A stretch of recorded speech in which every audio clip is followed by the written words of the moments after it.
siang hari ini ya. Di tanggal 22 November 2025 saya berada di tempat Pak Joni Kumis.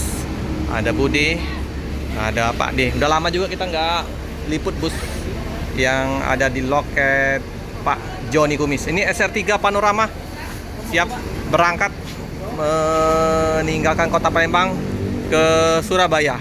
Wih, ganteng ini. Untuk yang ini Tulungagung. Oh, Tulungagung ini. Weh, paten lah. Ada strobo matanya nih. Luar biasa. Cakep. Ini SR3 Panorama ya. Pakai strobo. Palembang Tulungagung.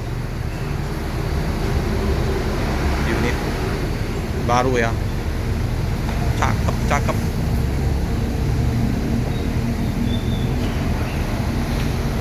Penumpang lumayan mantap. Nggak pakai lama, langsung gas.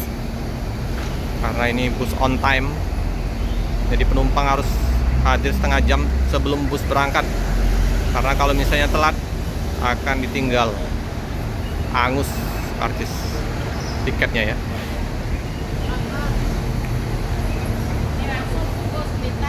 Iya Budi ya, Tulungagung ya. 1626 Euro 4.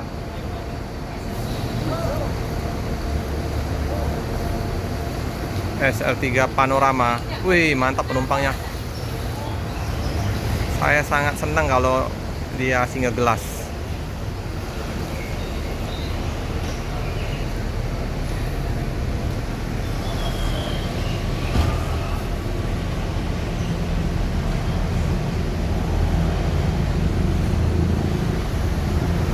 Oke, hati-hati jalan, semoga selamat sampai tujuan dengan kuda Tulungagung.